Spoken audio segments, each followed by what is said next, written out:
Hey, it's Ashley and I'm back with another haircut tutorial. Today we're doing a bald fade with shears on top. This bald fade is going to be a little bit lower and we're going to kind of fade up high with the number 3 guard into the crown of the head. So starting off, I am going to brush out my client's hair and I'm going to go in with my clippers closed all the way, completely zeroed. So starting off, I'm going to start by the ear and I'm going to work my way to right underneath the temple. And I'm just going to continue that line and I'm going to slightly drop it at the back of the ear when we start getting towards the occipital bone. So as you can see, I'm pulling my client's ear back and I'm going in and just kind of flicking out my clipper guard as I come to that evened up line that I've already created at the temple.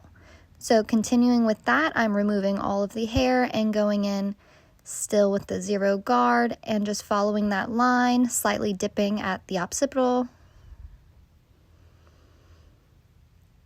And we're just going to bring it around to the back of the head, slowly working our way, making sure we're removing all of our bulk. And I'm going to kind of go over it a few times to make sure that we are not leaving any stragglers with our 0 clipper. I'm going in with this 0 because I know that I can kind of just fade out this hairline as I slowly work my clippers up. So I'm just going to kind of go in and remove that bulk without doing any extra work first. If his hair was like a few, a half an inch longer, I might go in and take off some bulk. But since he's not as overgrown as some clients can come in, I'm just going to go in with that 0 guard. So just doing the same thing on the other side, starting at that temple and flicking my clippers up when I get to my line, making sure I have something easy to blend out. Now, since I'm working on the other side, I definitely want to make sure I am checking in on my side that I started off with and keeping everything evened out with my mirror. So I am looking kind of back and forth in the mirror, making sure that these lines are pretty symmetrical. And then I'm going to go in on the other side with my clipper guard slightly opened. And we're just going to tap in right underneath the line we created with our clippers closed. So I am using a wall clipper, cordless. I do have these linked in my store if you want to check them out. I do prefer wall tools. This is the Legend. This is actually a gift that I was given for creating a video. So now that I have my 0 and half guard faded into this bald fade, I'm going to go in with my half clipper guard and open it just slightly because I feel like when you close your half guard all the way, you take out your line that you faded out with your half and then you're kind of like struggling back and forth to figure out where you need to go. So I always open up my half guard just so that I'm not taking out any lines or any of the like fading I've already done. Now I'm going in with my 1 closed and we're just going to bump that line up slowly. So I am keeping this kind of flat to the head as I'm coming up. I'm definitely not like dragging it in. And then I'm going to open it back to a 1.5. And then I'm going to follow the line just like I did. We're going to go in a little bit sideways when we're coming up on that parietal ridge so that we can make sure we're getting any hairs that kind of kick back in the opposite direction. And then we're going to bring it around to the other side, hitting it with the 1.5 open. Now that I've got my 1 guard faded out, I'm going to go in with my 1.5 guard. This guard isn't necessary, but it is making your life a little bit easier. And I do feel like the Legend clippers on wall are a little bit longer of a blade. So having this 1.5 guard is going to help you meet your 1 open to your number 2 guard later. And just give you a little bit more of a seamless blend. If you wanted a heavier look to your fade, you can skip this 1 guard, go into your 2, and that'll give you a little bit more of a weight line. This client really wants more of a smooth blended fade. He likes it tight, but he just doesn't like the bald part to go up super high. So we're going in and now I open my 1.5 guard and I'm going to go back around to the other side. Then going in with my number 2, I'm going to just do the same thing. We're going to fade him up. So this is my 2 guard closed and I'm going to move all the way around the head, never digging in my clippers, kind of just like pivoting on the back of the head and the parietal ridge. As you can see, I'm really just like scooping out and kind of finishing off whatever isn't blending right here. Now going in with my 2 opened, I'm just going to remove anything left on this weight line on the parietal ridge so that I can really easily blend everything together with my shear over comb and my hands. So doing the same thing on this side with that 2.5. I'm just going in at a 45-degree angle with that clipper so that I can blend everything really nice and seamless in a moment. So I'm going to go ahead and dust my client off, blow dry any loose hair off. I do like to do all of my dry work first, so I'm going in and cleaning him up real quick so that I can go back with my trimmer work. So we're just going to clean up the mustache and his goatee just a little bit. He already kind of trimmed it down, he said. So for the mustache, I'm gonna go and take my comb and kind of brush down his mustache towards the lip and then lightly angle it off of the top of the lip part so that the hair can kind of taper into the bottom of the lip area. And then I'm just gonna thin out the corners of his mouth so that they're not so thick. And everything else looks pretty good. Cleaning up his eyebrows. Again, we're not holding the comb all the way against our client's head or their mustache because this would cut the hair down to a number 1 guard. Your big side of your comb, if you're using the Cleopatras like I do, they are going to be a number 1 guard and then a half guard. Your comb gets thinner as the teeth get smaller, and these are guards, so you can even use that to blend everything in nice and tight when you're having some other trouble. So that's why I use it kind of to taper in things when I need to in other haircut videos. You can check that out. So for this, I'm just going at the temple, curving around the hairline, leaving everything super natural. I'm not trying to cut into my client's hairline. And then I'm just lining up from the back of the ear and meeting everything kind of where that needs to be. So since this is a bald fade, I can kind of go in with my trimmers upside down and taper out that line and really zero him down. And then just tightening up his ear. And then again, just going around that temple hairline and making sure everything's a little bit cleaned up. So after I clean everything up, and I'm going to wet him down so that we can cut the top. Now, depending on the hairstyle, depends on kind of how wet I'm going to want the client's hair, because sometimes I want to kind of see more of the natural movement in the hair. So I don't want the client drenched because then their hair is just pin straight.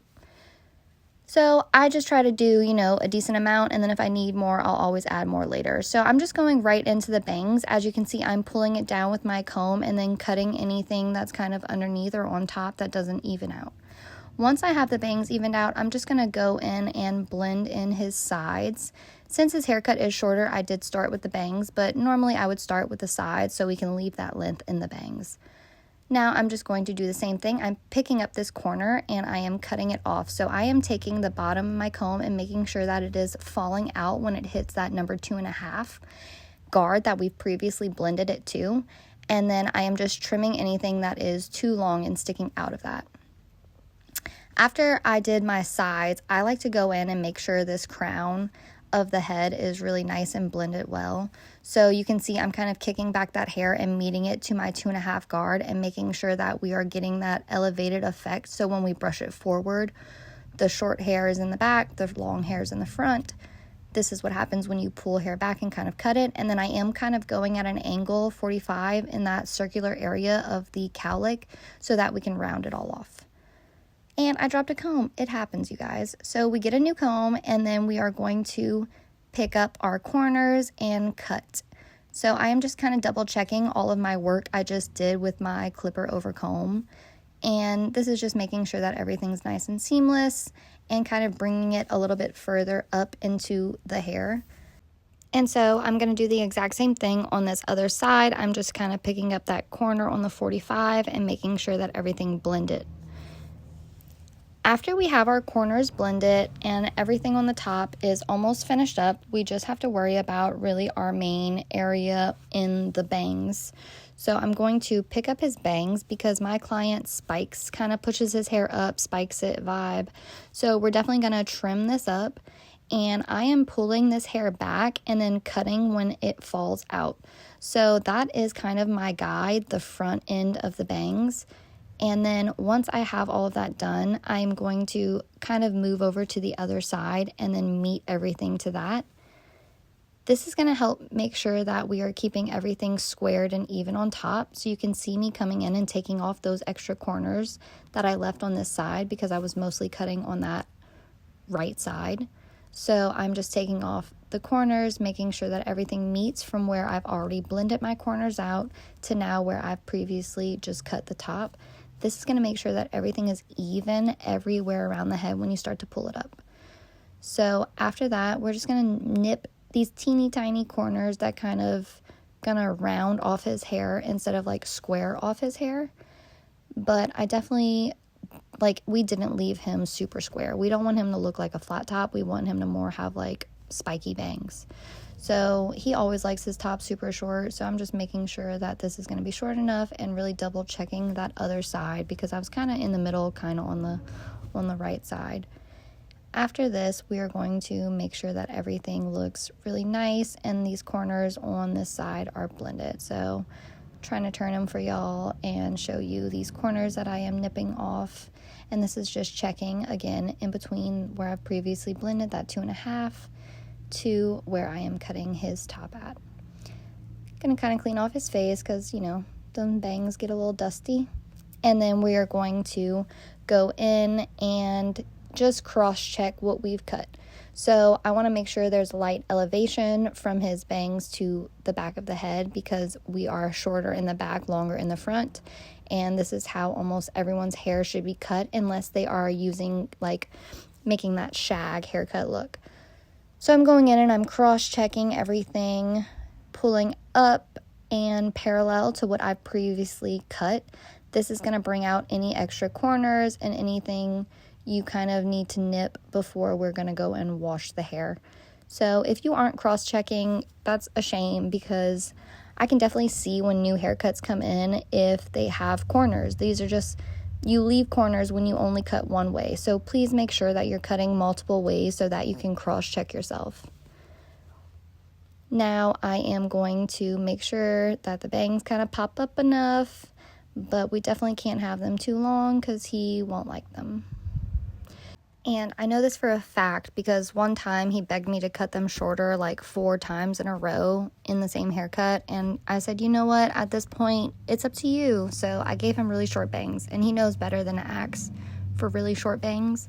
But he also knows that I'm not going to do him dirty again and he just needs his hair shorter.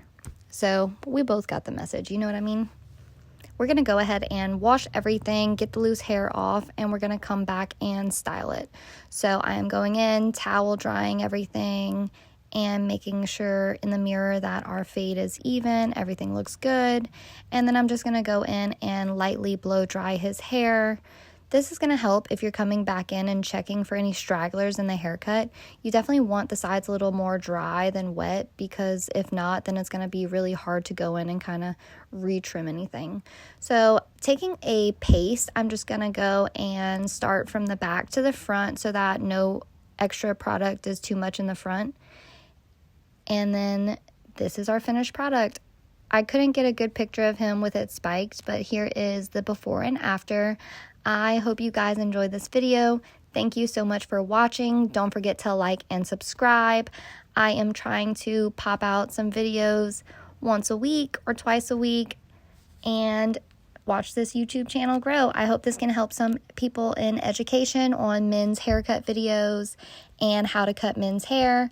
Please don't forget to like and subscribe. We're almost at 20,000 subscribers. I really couldn't do it without you guys. I hope y'all have such a great day. Thank you so much for watching.